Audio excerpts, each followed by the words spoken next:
Halo teman-teman mahasiswa, bertemu kembali dalam kelas jurnalisme lingkungan. Dalam pertemuan ketiga ini kita akan membahas tentang kecakapan dan sikap dasar seorang jurnalis lingkungan.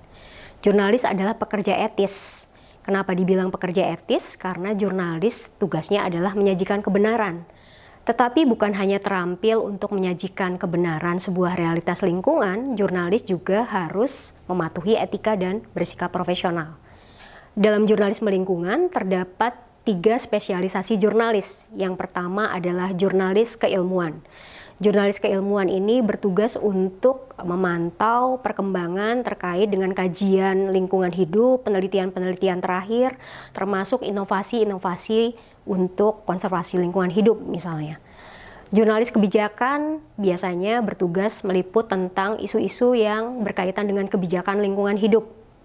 Dan yang ketiga adalah jurnalis pembangunan. Jurnalis pembangunan ini meliput isu pembangunan dan dampaknya bagi lingkungan.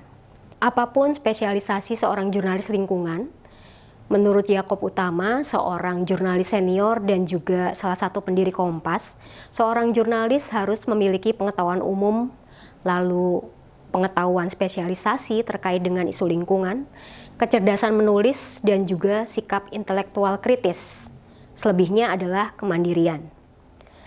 Salah satu kecerdasan menulis adalah interpretatif reporting.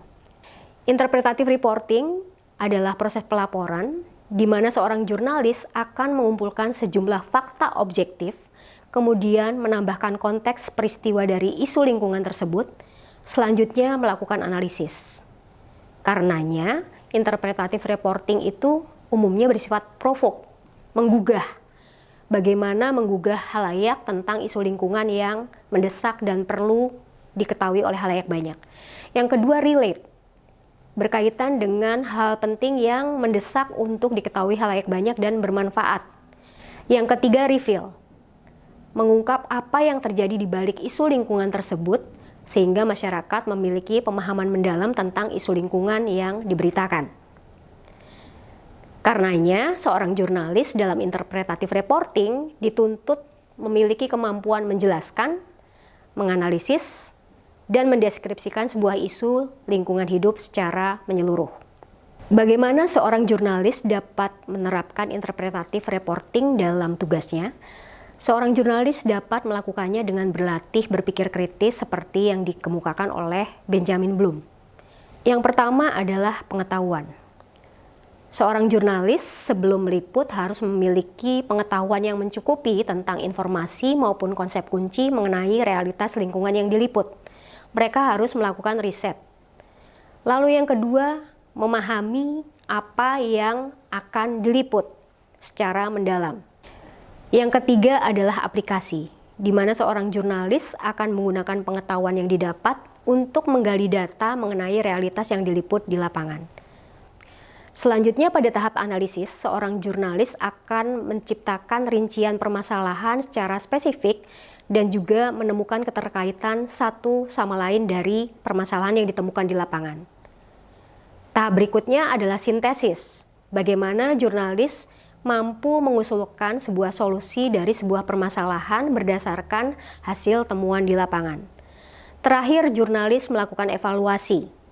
Bagaimana jurnalis memberikan penilaian secara normatif pada sebuah isu lingkungan, namun mengkonfirmasikan hasilnya kepada ahli yang memang menguasai persoalan lingkungan tersebut. Selain kecakapan dasar, seorang jurnalis juga dituntut memiliki sejumlah sikap tertentu. Yang pertama adalah pro keberlanjutan. Pro keberlanjutan artinya jurnalis harus pro terhadap keberlanjutan lingkungan hidup. Apapun yang ditulis ditujukan untuk pelestarian lingkungan ini agar dapat diteruskan pada generasi berikutnya. Yang kedua, biosentris.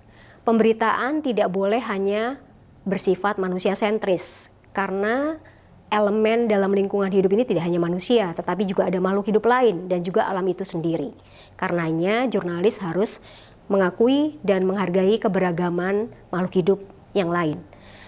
Lalu yang ketiga adalah pro keadilan lingkungan. Jurnalis harus bersikap adil untuk mereka yang paling terdampak oleh isu lingkungan, baik lingkungan itu sendiri, manusianya, ataupun makhluk hidup yang lain.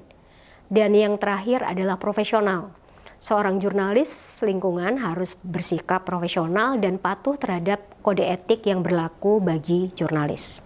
Lalu bagaimana contoh interpretatif reporting dalam konteks praktek kita sebagai jurnalis di kampus?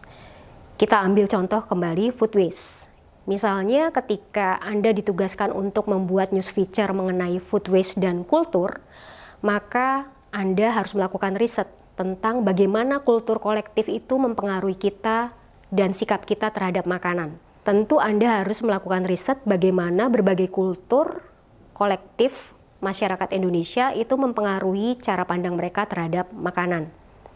Di masa lalu, masyarakat Indonesia, masyarakat kolektif yang biasanya memiliki keluarga cukup besar, biasanya memasak makanan dalam jumlah besar.